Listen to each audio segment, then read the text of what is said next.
좋아요와 구독하기는 사랑입니다. 안녕하세요, 부동산입니다. 2월 5일 월요일 새로운 한 주가 시작됐습니다. 네, 오늘도 부동산 뉴스 힘차게 읽어보도록 하겠습니다. 자, 첫 번째 뉴스입니다. 한동안 굉장히 이슈화되면서 언론에서도 얘기가 나왔고 커뮤니티에서도 시끌시끌했던 부동산 자전거래, 부동산의 자전거래를 통해서 아파트 가격, 거래 가격을 끌어올리고 있다. 뭐 그런 의혹이 있다라는 얘기도 있었고요. 그다음에 단순히 거래를 한 건 아니고 그냥 거래 신고를 하는 것 자체까지는 의무지만 뭐 거래 신고하고 나서 해제를 할 경우에 해제한 부분에 대해서는 그게 뭐 해제를 신고를 안 해도 뭐 크게 페널티가 없어서 그런 식으로 실거래가를 그냥 고의적으로 좀 높게 그렇게 신고하게끔 가격을 만들면서 이 어떤 실거래가 신고 제도를 조금 악용하고 있다. 뭐 이런 의혹, 이런 부분이 문제다라는 내용의 기사들이 있었습니다. 그리고 이제 그 기사가 나오고 나서 실제 상황이 어떤지 이제 점검을 하기 위해서 국토부에서 좀 단속을 계속 진행을 해왔는데, 어제 그제 이제 뉴스들에 보면 이제 그런 조사를 해보니까 이게 현실적으로 그런 일이 단속해보니까 그렇게 자전거래가 있었다거나 또는 실거래가 허위 신고를 한 사례가 있는 것으로는 크게 보이지 않는다. 이제 그런 뉘앙스로 쓰여진 기사가 나왔습니다. 자, 기사 내용을 보면 이렇습니다. 현장의 공인중개사들은 아파트 값이 크게 올랐다는 내용이 외부에 알려지면 알려질수록 사실 매도인들은 물건을 걷어들이게 되고 열심히 매매 가격이라고 하는 게 비싸야 거래되는 게 아니라 사실상 매수자 입장에서 좀 저렴한 물건이어야 거래가 되는데 실컷 저렴하게 지금 시점에서 이 물건이 싼 거니까 지금 사야 돼요 라고 얘기를 했는데 이렇게 높은 호가의 거래 가격이 나와 있는 게 실거래가 신고 사이트에 등록이 되면서 모두에게 알려지면 매도자들이 물건의 가격을 올리고 그럼 거래할 가능성이 그만큼 줄어들기 때문에 중개업자들이 이렇게 의도적으로 매매 가격을 올리는 거는 맞지 않다. 뭐 이제 그런 목소리, 말이 안 되는 얘기다라고 잘라 말했다고 현장 중개업소 얘기는 하고요. 뭐 그래서 심지어는 일부러 높게 가격이 거래됐다고 하더라도 그 거래 가격을 속이기 위해서 거래 신고 기한을 60일 최대한 채워서 늦추고 싶어하는 그런 마음들이 있는데 실제로 그렇게들 막 하고 있는 경우들도 있는데 이거는 자전거래 의혹은 중개업자가 그런 쪽에 적극적으로 개입해서 실거래가 신고를 높게 한다거나 실제 자전거래를 유도한다거나 한 건 말도 안 된다. 뭐 이제 그런 뉘앙스로 뭐 얘기하고 있는 부분이 하나가 있고 현장 단속에 참여한 국토부 공무원들조차도 자전거래 의혹 가능성은 사실상 제로에 가깝다라고 말했다 그래요. 그래서 주변 시세 대비 높은 가격의 주택 매물을 중개한 업소 등 자전거래 의심 사례들을 조사했지만 아직까지는 불법 행위를 잡아내지 못했다. 100% 확인할 수는 없지만 지금 뭐 조사해보는 시각에서 볼 때 자전거래는 없었던 걸로 보인다. 뭐 이렇게 얘기했다고 합니다. 모든 사례를 다 전수조사한 건 아니기 때문에 자전거래가 있다, 없다 부분을 뭐 100% 다 확실하게 말할 수 있는 부분은 아니지만 뭐 현재까지는 그렇게 딱 걸리는 건 없다. 그래서 없는 것 같아 보인다라고 얘기하는 건데요. 나중에 이제 뭐 보통 이런 단속을 한다거나 하면 차후에 이제 뭐 어떻게 했습니다 이런 내용들 발표하는 부분이 있으니까 추후에 국토부가 어떤 식으로 발표하는지 조금 기다려보면 좋을 것 같습니다. 자, 1월 말에 서울시 아파트 부동산 거래량 관련해서 뉴스를 한번 읽어본 적이 있습니다. 1월 달 기준으로는 역대 최고로 거래량이 많이 늘었고 1월 29일까지 신고된 내용만 보더라도 강남 4구의 거래량 2,000건이 넘어서면서 어마어마하게 거래량들이 많이 아파트 같은 경우는 거래가 엄청나게 많이 발생했다고 얘기를 했어요. 그래서 그렇게 된 원인이 아무래도 4월부터 시작되는, 그러니까 3월 말로 종료되는 양도소득세 4주택자에 대한, 그러니까 중과세, 3월 말로 종료가 아니라 4월 1일부터 시작하는 거죠. 그 중과세 때문에 적어도 4월 1일 이전에 다주택 중과를 안 받기 위해서는 1월에서 2월 정도에는 거래를 해야 3월 말 이전에 잔금을 받아야지 이제 양도소득세 중과가 안 되기 때문에 이렇게 좀 정리를 하고자 하는 매도인들이 내놓는 물건들, 이제 이런 물건들이 지금 1월 달에 거래가 되게 많이 되지 않았나 이렇게 생각이 되는데요. 그래서 이제 아파트 시장 그렇게 움직인 부분에 대해서 말씀을 드렸는데, 한편으로는 분양권 같은 경우는 작년 12월 31일 기준으로 해서 분양권 양도소득세가 뭐 일반 세율 1년 이내 보유의 경우는 50%, 그 다음에 뭐 2년 이내, 1년 초과 2년 이내에는 40%, 그 다음에 2년이 넘으면 일반 세율, 이렇게 양도소득세 내던 게, 이제 2018년 1월 1일부터는 그냥 단일 세율로 50% 굉장히 무겁게 세금이 부과되는 걸로 바뀌었죠. 그렇게 되면서, 그러니까 이 양도소득세 부분이 주택 부분, 아파트, 주택 부분 같은 경우는 3월 말까지 있고, 그리고 이제 분양권 같은 경우는 작년 12월 말로 종료됐기 때문에 거래량이 급감하는 모양새를 보인다. 그래서 지금 보면 분양권 양도세 강화를 했더니 1월 달에 서울 분양권 거래가 44%나 줄었다. 많이 줄어들었다. 이제 그런 통계 자료가 이렇게 나왔습니다. 자, 아무래도 세금이 강화가 되다 보니까 매도자들, 팔 사람들은 이미 작년에 많이 팔았다고 보여지는 거고요. 그리고 이제 지금 팔려는 사람들은 어떻겠어요? 안 팔거나 팔더라도 세금이 많이 늘었으니까 그 세금, 내가 내야 될 세금만큼을 매수자한테 막 전가시키고 싶은 거죠. 그래서 지금 뭐 시장 상황은 이래요. 거래량은 급감했는데, 예, 프리미엄 웃도는 강세를 보이고 있다. 매도 호가는 올라가면 실제로 거래 가격도 높아지고 있는 그런 모양새입니다. 물론 이제 그게 계속 그러면서 가격이 올라갈 거다 이런 문제랑은 상관없이 일단 지금 그런 형태를 보이고 있다는 거고요. 앞으로 어떻게 될지는 또 봐야겠지만, 자, 이런 분양권 시장의 흐름으로 비춰볼 때, 양도소득세의 중과가 좀 더 시행이 되는 올 4월 이후, 4월 거래분부터가 아니라 4월 잔금분부터니까 실제로는 한 3월 달 거래분부터는 거래량들이 많이 급감하는 모양새를 보이지 않을까. 가격 부분도 만약에 매도인들이 이렇게 늘어나는 조세, 양도소득세 부분을 매수인에게 전가하려는 형태가 계속 유지가 된다고 하면 매도 호가는 더 높아질 수밖에 없고, 분양권처럼 이제 비슷한 양상이 될 가능성도 있어 보입니다. 자, 뭐 물론 이거는 어디까지나 매도자의 입장에서의 어떤 바라는 바일 거고요. 또 매수자들이 이렇게 올라가는 호가들을 받아들이지 못하면, 그러니까 이걸 갖다 급격하게 시장 부동산 가격이 올라가는 것들, 이제 그거에 대해서 매수자들이 지금 굉장히 피로감을, 그러니까 매수를 하려고 맘먹었던 사람들이 되게 피로감을 느끼고 있는 것 같아요. 이제 그렇게 되면 매수자들이 매수를 포기하고 뭐 임대로 다시 돌아선 건, 그러니까 어떤 매수 의지가 있었던 사람들이 임대로 돌아서거나 하게 되면 뭐 시장은 진짜 좀 또 다른 양상이 되겠죠. 자, 이와 관련해서 별도 꼭지의 얘기를 하나 더 읽어볼게요. 집값 얼마나 오를까? 집값 얼마나 더 오를까? 고개 드는 단기 고점론. 그래서 조선비즈 기자인데요. 강남의 집값 상승세가 최근 주춤하면서 단기 고점론이 나오기 시작했다. 강남 아파트값이 부담스러운 수준까지 올랐고 집값을 잡겠다고 내놓은 정부 규제가 잇따라 시행될 예정이라 상승세에 제동이 걸릴 수 있다는 전망이다. 뭐 이제 좀 단기 고점론, 좀 너무 급격하게 부동산 가격들이 올라서 조금 피로감을 느끼고 있어들 한다. 특히 강남 쪽이 그렇다. 이제 그런 내용인데요. 참 이런 평가에 대해서도 얘기들이 조금 다 다른 것 같아요. 뭐 언론에서는 이렇게 얘기하지만 현장에서는 그렇지 않다. 뭐 지금 재건축 초과이익 환수제를 피한 단지들 같은 경우는 여전히 뭐 지금 가격이 잘 나가고 있다, 이런 얘기들도 카더라 소식으로 이렇게 들려오는 얘기 중에는 그렇거든요. 이제 거래가들이 나오면 뭐 확실하게 알 수 있겠지만, 자, 아무튼 한국감정원에 따르면 그렇대요. 정부가 예상을 뛰어넘는 재건축 초과이익 환수 계획을 밝히고 재건축 요건의 강화를 검토하면서 재건축 단지 위주로 집값 상승세가 꺾였다.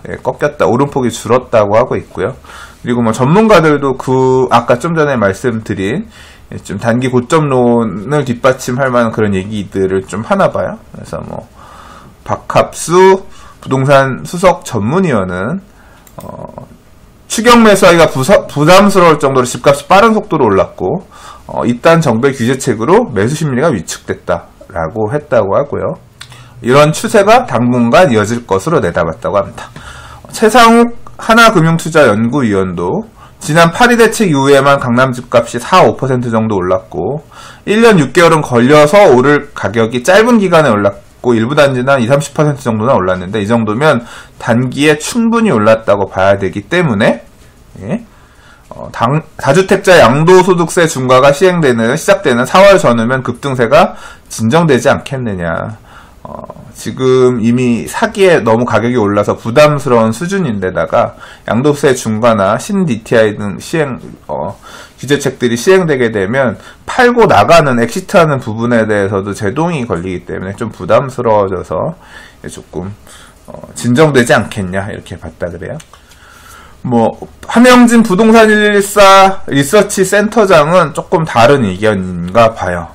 오히려 규제 역설이라고 할 만한 급등세가 지금 나오고 있는 상황이고, 매도자 우위 시장이면서 물건들이 많이 줄어서 매도자 우위 시장이고, 한 번에 바뀌기는 어려울 것 같아서, 시장에 따라서 한 번 더 오를 여지가 있어 보인다. 이런 식으로 얘기를 했다고 합니다. 물론 사람들마다, 전문가마다, 시장 참여자들마다 좀 생각은 다를 수 있으니까요. 자, 이런 부동산 시장의 단기 고점론에 대한 얘기는 사실 제가 부동산 블로그에서 얼마 전에 삼토시님이 쓰신 글을 토대로 한번 저도 소개를 한 바 있어요. 자, 이 글인데요. 고수분들의 경고라는 글로 2월 1일날 쓴 글이네요. 제가 2월 1일날 옮겨온 글인데 이 글은 유튜브 영상 끝에 제가 링크를 걸어 놓을게요. 자, 북카페 최고 고수 중 한 분을 꼽히는 트리거님도 현재 강남 일부는 단기 오버 슈팅 구간에 와 있으며 지금 쉬어가지 않으면 2018년에 19년 넘어가면서 상당한 하락을 경험할 수 있다고 하셨으며 붓카페에서 시장의 흐름을 가장 광범위하게 파악하시는 또레미 님도 2월이면 강남이 더 폭등할 것이라는 일부 의견에는 동의할 수 없으며 강남의 폭등이 중간중간 생략된 계단이 커 보여서 생략된 계단을 심리적으로라도 채우는 시간이 필요해 보인다는 의견을 주셨다고 하고요. 다음에 테니텐 카페의 플리트 비체님도 지금부터 4월까지 계속해서 상승한다면 매도 타이밍을 외치게 될 수도 있다고 하셨다고 합니다.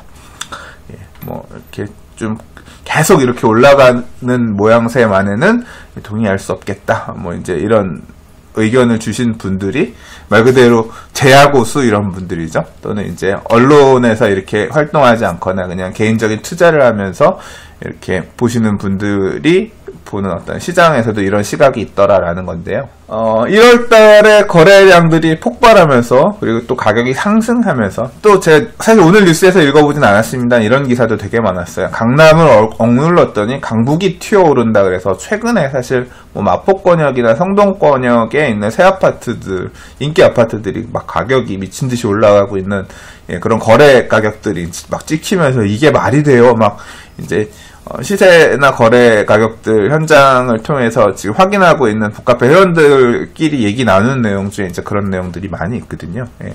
이제 그런 흐름을 뒷바탕하는 그런 기사도 있었습니다. 아까 말씀드린 것처럼 강남을 눌렀더니 강북이 튀어 올라가더라. 이제 그런 내용도 있었는데 이렇게 1월 들어 상승 위주의 가격 얘기들, 시장 흐름에 대한 얘기들이 있다가 이렇게 단기 고점이 아니겠느냐 이런 언급 같은 경우는 좀 처음 보이는 것 같아서 한번 읽어봤습니다. 자, 이번에는 부동산 정책에 관한 이야기를 조금 해보도록 하겠습니다. 국토부 서울시 재건축 초과액 철저한수 주택 공급 확대 이런 제목의 기사인데요. 이 기사도 보도자료를 냈는지 여기저기 신문에서 내놨더라고요. 일단 국토부하고 서울시가 손을 잡은 것 같습니다. 재건축 초과이익을 철저한수하겠다. 재건축 시장으로 흘러가려고 하는 어떤 투자의 어떤 기대감 이런 것들을 좀 철저하게 차단해서 일단 재건축 시장의 가격을 안정화시키고자 한다. 이제 그런 방향을 국토부랑 서울시가 손잡고 가겠다라고 한 건데요. 최근에 언론에서 계속 얘기돼 왔던 관리처분 계획 접수한 단지들의 재건축 이 관리처분 계획 인가를 제대로 접수한 거 맞느냐, 그 감정원에다 넣어서 대신 검토하게끔 하고 이런 부분들에 대한 얘기인 것 같아요. 그런 얘기인 것 같은데 일단 포지션은 그렇게 되네요. 민간주택 공급은 충분하다. 그러니까 이미 작년 2017년에 인허가 건수만 보더라도 굉장히 많고 그렇기 때문에 민간주택의 공급 물량 자체는 절대 적지 않으니 이제까지는 그렇게 많이 이미 인허가를 해줬으니까 사업시에 인가를 내줬으니까 이제 민간의 주택 공급 부분은 어느 정도 충분하다고 보니 여기 그렇게 나오네요. 서울의 주택 공급이 예년에 비해 충분한 수준이라는 데 인식을 같이 했고 그러니까 이제 재건축 초과이익 환수 등을 통해서 더 시장이 불똥이 커지는 부분을 막겠다. 이제 그렇게들 생각하고 있는 것 같고요. 한편으로는 이제 민간에게 주도권을 맡기지 않고 주택 공급을 할 수 있을 만한 다른 채널들을 충분히 확보하겠다. 이걸 하기 위해 서울시랑 국토부가 또 열심히 손을 잡고 방법을 찾아보자. 그런 얘기를 한 것 같아요. 그래서 어떻게 할 거냐. 신규 택지를 확보하기 위해서 철도 부지, 유수지, 물재생센터 등을 물색할 계획이라고 하고요. 신규 택지 공급을 위해서 유휴 부지를 최대한 찾아보려 한다. 지금으로선 개발 제한 구역 등의 해제는 고려하지 않고 있다고 말했다고 하고요. 그러니까 그린벨트는 서울시 안에도 그린벨트가 많이 있죠. 특히 뭐 서초구 쪽에 보면은 개발 제한 구역들 되게 많은데요. 서초구에 있는 개발 제한 구역들을 풀면 진짜 좋은 땅 많죠. 그죠? 다들 갖고 싶어하는 강남권의 새 아파트들 되는 데들이잖아요. 근데 아무튼 그린벨트는 최대한 해제하지 않고 기존에 가지고 있는 공공이 가지고 있는 땅 중에서 이제 집 지을 수 있는 땅들을 확보하겠다는 건데 얘기되는 게 철도부지, 유수지, 물재생센터라고 합니다. 네, 이런 데들은 사실 과거 이제 박근혜 대통령 시절에 행복주택 뭐 이런 거잖아요. 철도 위에다 아파트 짓고 그러니까 이런 분양용 물량은 아닌 것 같고 결국 그렇게 보면 이런 땅들 같은 경우는 철도부지라고 하는 게 꼭 그런 것만은 아닐 수도 있겠네요. 왜냐하면 창동, 창동 역세권 개발, 창동 역세권? 광운대 역세권 개발하는 데도 그렇고 수서 공공주택 지구 같은 경우도 어떻게 보면 이제 그 안에 만들어진 공공주택들 같은 경우도 신규 택지라고 할 수 있으니까 분양할 수 있는 택지라고 할 수 있으니까 그런 물량이 될 수도 있겠네요. 아무튼 서울시 안에서 그린벨트를 해제하지 않는 방향에서 주택 공급을 누릴 수 있는 방법들을 고려해보겠다라고 한다는 거네요.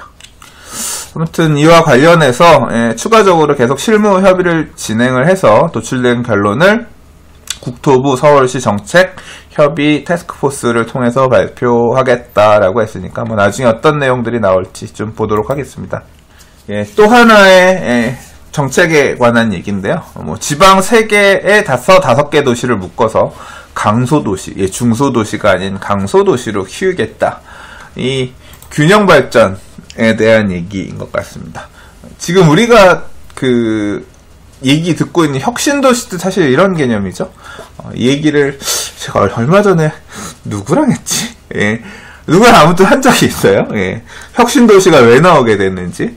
그러니까 참여정부 시절에 그 당시에 이제 또 서울의 집값이 되게 문제였거든요. 그래서 이 서울의 집값이 너무 비싼 이유가 우리나라 자체가 너무 서울의 모든 어떤 이게 다 집중이 돼 있어서 서울의 모든 것들이 다 집중이 되기 때문에 서울 중심으로만 커질 수밖에 없고 결국 지방은 살아남을 수가 없다. 그렇기 때문에 결국 지방 분권화 시대를 해야 된다. 그래서 서울에 지금 집중되어 있는 공공기관들이나 주요 이제 공기업이나 이런 데들을 지방으로 분산시켜서 이제 그와 어떤 지역을 발전할 수 있는 원동력으로 삼겠다. 그래서 이제 분산하고 그 주변으로 혁신도시 만들고 이제 그걸 추진했던 게 참여정부 시절이었죠. 그래서 사실 그 시절에 혁신도시 한다 그래서 땅값도 많이 오르고 그랬었어요. 혁신도시 짓기 위해서 뭐 보상도 하고 막 그래야 되니까. 삼성역의 GBC, 현대자동차에서 결국은 인수한 그 땅, GBC를 짓기로 한 땅, 이제 뭐 작년부터 계속 그 지역에 대해서 언급을 하면서 얘기 나왔던 거 무슨 도시라 그러나요? 지하로 광역교통시설 만들어 놓고 삼성역 주변이 굉장히 이제 번화한 지역으로 지금보다 더 번화하게 개발이 될 거다라고 하면서 사실 이제 그 지역에 대한 지하도시 개발하고 하는 부분이 주변의 부동산 가격에 굉장히 크게 미친 부분이 있죠. 그 내용 중에 또 하나가 뭐냐면 GBC 그 고층 건물을 짓는 거잖아요. 이제 그 땅이 근데 보면 코엑스 맞은편에 한국전력 땅이잖아요. 그러니까 한국전력이 혁신도시로 본사를 이전해 가야 됐기 때문에 그 땅이 이제 매물로 나온 거고, 이제 그 요지의 땅을 이제 사서 거기에 이제 건물을 지으면서 사실 이제 그 모든 문제들이 나왔는데, 그러니까 원인으로 돌이켜보면 되게, 그러고 보니까 되게 웃기네요. 정말 말하면서도 웃긴 게, 서울의 과밀, 어떤 시설들이 집중되는 것을 막기 위해서, 이제 혁신도시라는 걸 만들어서 공기업들을 지방으로 분권화 시키겠다라고 했는데, 결과적으로는 그 땅에 더 고밀 개발하기로 한, 더 서울 집중하기로 한 어떤 그런 시설들이 만들어지면서, 서울 집중화가 만들어지는 아이러니가 발생하고 있는 상황이네요. 말하면서도 웃기다. 자, 아무튼 이 지방을 아무튼 활성화시키려고 하는 노력은 계속 이어지고 있는 것 같습니다. 그래서 혁신도시도 있지만, 한편으로는 이제 지금 정부 시절에서 얘기 많이 나오고 있는 건 도시재생 이슈죠. 그래서 도시재생 뉴딜 사업을 하는 것을 서울이 아니라, 그러니까 이 전국의 지금 그 구도심들의 도시재생 뉴딜 사업을 하고 뭔가 일자리 창출을 하고, 그래서 지역이 지역 자체로 발전할 수 있을 만한 어떤 토대를 만들고자 하는 어떤 그런 그 정치적인 어떤 시도들을 많이 하고자 하는 것 같은데, 지금 이제 그런 관점에서 또 나오는 하나 얘기인 것 같아요. 지방에 3개에서 5개 도시를 묶어서 강소도시를 키우겠다. 뭐 그림을 보니까 이렇습니다. 지방 중소도시 하나, 2개, 3개, 뭐 3개에서 5개 정도를 묶어가지고, 이렇게 이 지역의 교통 부분을 되게 활성화시키면서, 어느 도시에는 어떤 기능, 어느 도시에는 어떤 기능, 어느 도시에는 어떤 기능, 각 기능들을 이렇게 두고 그 도시들 간에 움직일 수 있을 만한 어떤 교통 여건, 교통망을 좀 확대를 해서 대도시가 가져야 될 기능들을 좀 이렇게 분산해서 갖게 한다는 거죠. 기사에서는 이렇게 설명하고 있네요. 시외버스 터미널이나 주변 혁신도시 등 기존 중심지에 생활, 의료, 교육 등 주요 지역 거점을 만들고 대중교통망을 확충해서 근처 3개에서 4개 중소도시를 연결한다는 구상이다. 주변 도시에도 기초 서비스를 배치하는 식으로 자족 기능을 충족시킨다. 예를 들면 병원 서비스의 경우 거점 도시에는 종합의료원을 설치하고 다른 지역에는 보건소나 관련 의료시설을 배치하는 식이다. 그래서 공간들은 도시재생 뉴딜 사업과 접목해서 청년 친화형 산업단지, 여성 친화 도시 등 특화 도시를 구성한다는 방침도 갖고 있다. 자, 그리고 도시재생 뉴딜도 함께 계속 추진하는 부분에 대해서는 계속 보도자를 내면서 홍보하고 있는 중이고, 한편으로는 또 혁신도시 같은 경우도 사실 혁신도시가 활성화 안 된 경우들이 아직까지는 많죠. 그래서 일단 공공기관 이전은 대부분 마무리했으니까 혁신도시 시즌2를 본격 추진한다. 그래서 혁신도시를 활성화하기 위한 여러가지 다음 단계들을 준비하겠다. 좀 지방을 활성화하기 위해서 좀 국토부에서 노력하겠다. 이런 내용 정도로 보면 좋을 것 같네요. 자, 오늘 준비한 뉴스는 여기까지입니다. 네, 오늘도 봐주셔서 감사합니다. 좋아요와 구독하기는 사랑입니다. 부동산이었습니다. 감사합니다.